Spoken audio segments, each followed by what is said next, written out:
અમેરિકામાં શરૂ થયેલા માસ ડિપોર્ટેશન વચ્ચે છેલ્લા લગભગ એકાદ મહિનાથી વેલિડ વિઝા અથવા ગ્રીન કાર્ડ હોવા છતાં પણ ઘણા લોકોને એરપોર્ટ પરથી જ પાછા મોકલવામાં આવી રહ્યા છે કે પછી સેકન્ડરી ઇન્સ્પેક્શનને નામે કલાકો સુધી તેમની પૂછપરછ કરાઈ રહી છે. અમેરિકાના ડિપાર્ટમેન્ટ ઓફ સ્ટેટ્સ દ્વારા પણ હાલમાં જ એક એવી વોર્નિંગ ઇસ્યુ કરવામાં આવી હતી કે જેમની પાસે અમેરિકાના વિઝા છે તેમને યુએસમાં એન્ટ્રી મળી જ જશે તેની કોઈ જ ગેરંટી નથી અને દરેક વિઝા હોલ્ડરનું સ્ક્રીનિંગ સતત ચાલતું જ રહે છે.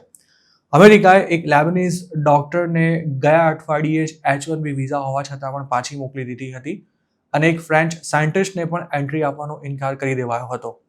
આવા અમુક કિસ્સાની મીડિયામાં નોંધ લેવાતા તેના વિશે લોકોને જાણ થતી હોય છે, પરંતુ આવી એકલ દોકલ નહીં પણ અનેક ઘટના હાલ અમેરિકામાં બની રહી છે. તેમાં વેલિડ વિઝા કે ગ્રીન કાર્ડ પર અમેરિકા જતા લોકોને કઈ બાબતોનું ધ્યાન રાખવું જોઈએ તે જાણવું ખૂબ જ જરૂરી છે. અમેરિકામાં એન્ટ્રી કરવા માંગતા દુનિયાના કોઈ પણ વ્યક્તિ પાસે વેલિડ પાસપોર્ટ હોવો જરૂરી છે અને આ પાસપોર્ટની વેલિડિટી પૂરી થવામાં ઓછામાં ઓછા 6 મહિના બાકી હોવા જોઈએ. જો તમારો પાસપોર્ટ 6 મહિનાથી ઓછી વેલિડિટી ધરાવતો હશે અને તેના પર અમેરિકાના વેલિડ વિઝા હશે તો પણ તમને પોઈન્ટ ઓફ એન્ટ્રી પરથી પાછા મોકલવામાં આવી શકે છે.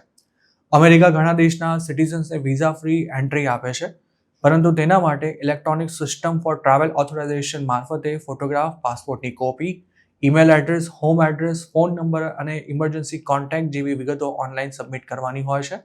તેમજ $21 ફી પણ ભરવી પડે છે અને આ પ્રોસેસ ફ્લાઇટ ટેક ઓફ થવાના 72 કલાક પહેલા પૂરી કરી દેવાની હોય છે. જેમને વિઝા ફ્રી એન્ટ્રી નથી તેમને પોતાના દેશમાં આવેલી કોન્સ્યુલેટ ઓફિસમાંથી વિઝા મેળવવાના રહે છે, જેના માટે ઓનલાઈન ફોર્મ ભરીને ડોક્યુમેન્ટ સબમિટ કરવાની સાથે $185 ફી ભરવાની હોય છે અને એપ્લિકન્ટનો ઇન્ટરવ્યૂ લીધા બાદ જ તેને વિઝા આપવા કે નહીં તેનો નિર્ણય લેવાતો હોય છે.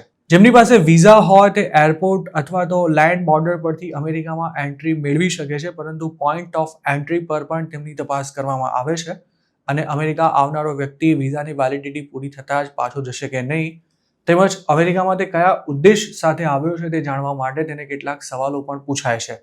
ઇમિગ્રેશન ઓફિસર ખાસ તો ટ્રાવેલર ક્યાં ક્યાં જવાનો છે, અમેરિકામાં શું કરવાનો છે, તેનો રહેવા જમવાનો અને ફરવાનો ખર્ચો કોણ કાઢશે, તેના માટે તેની પાસે યોગ્ય ફંડ છે કે નહીં અને અમેરિકામાં તેના કોઈ રિલેટિવ્સ કે ફ્રેન્ડ્સ રહે છે કે નહીં તે અંગેના સવાલ પૂછતા હોય છે.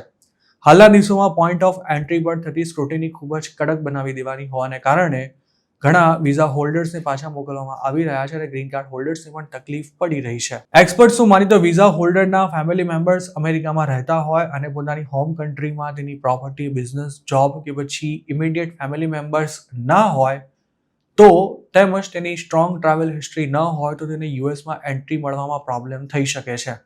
આ ઉપરાંત અમેરિકા 10 વર્ષના મલ્ટિપલ વિઝિટર એન્ટ્રી વિઝા હોલ્ડર્સને વધુમાં વધુ 6 મહિનાનો સ્ટે કરવાની પરવાનગી આપતો હોય છે અને એકવાર યુએસ છોડ્યા બાદ ઓછામાં ઓછા એકાદ મહિના પછી ફરી ત્યાં જઈ શકાય છે.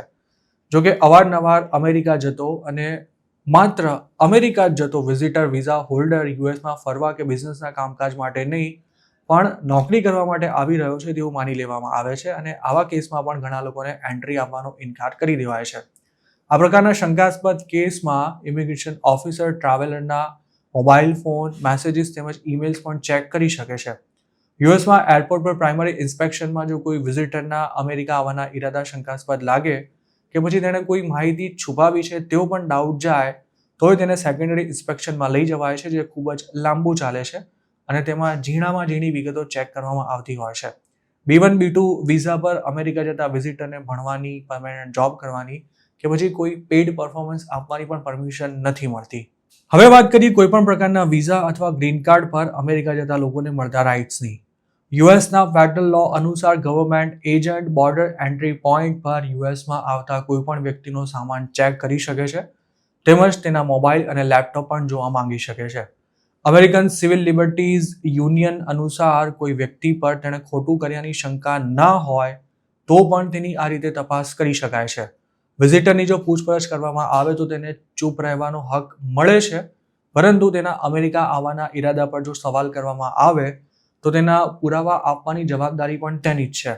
મતલબ કે વિઝિટર વિઝા પર આવેલા કોઈ વ્યક્તિને જો એજન્ટ એવો સવાલ કરે કે તે યુએસમાં જોબ કરવા આવ્યો છે કે કેમ, તો તેનો જવાબ આપવાને બદલે ટ્રાવેલર ચૂપ રહી શકે છે, પરંતુ આ જ મામલે તેને એન્ટ્રી આપવાનો ઇનકાર પણ કરી શકાય છે.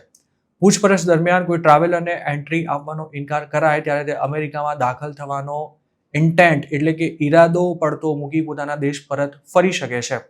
આવા લગભગ તમામ કેસમાં ટ્રાવેલરને નેક્સ્ટ ફ્લાઇટમાં જ તેની હોમ કન્ટ્રીમાં મોકલી દેવાય છે.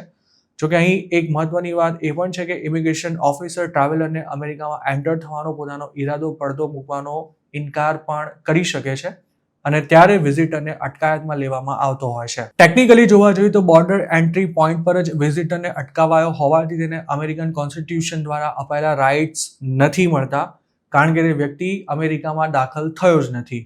બસ આ જ કારણે ઇમિગ્રેશન ઓથોરિટી દ્વારા જેને ડિટેન કરાય છે તેમને વકીલ રોકવાનો પણ રાઇટ નથી મળતો અને તેને 90 દિવસમાં સરકારે ડિપોર્ટ કરી દેવાનો રહે છે. જો ડિટેઇનની તપાસમાં સહકાર ના આપે તો ડિટેન્શનનો સમયગાળો 3 મહિનાથી લંબાઈ પણ શકે છે અને તેની સામે ક્રિમિનલ પ્રોસિડિંગ્સ પણ શરૂ કરવામાં આવી શકે છે. જો કોઈને ડિપોર્ટ કરવામાં આવે તો તેને અમેરિકામાં ઓછામાં ઓછા 5 વર્ષ સુધી ફરી એન્ટ્રી નથી મળતી. આ જ કારણે અમેરિકાના એરપોર્ટ પર જો કોઈનું ઇમિગ્રેશન ક્લિયરન્સ અટવાય તો તેણે ઇમિગ્રેશન ઓફિસર સાથે વધારે કોઈ દલીલબાજી કરવાને બદલે પોતાની હોમ કન્ટ્રીમાં પાછા આવી જવું જોઈએ, કારણ કે આમ કરવાથી તે કમસે કમ પોતાના પાસપોર્ટ પર ડિપોર્ટેશનનો સ્ટેમ્પ લગાવતો અટકાવી શકે છે અને ફરી વિઝા માટે અપ્લાય પણ કરી શકે છે.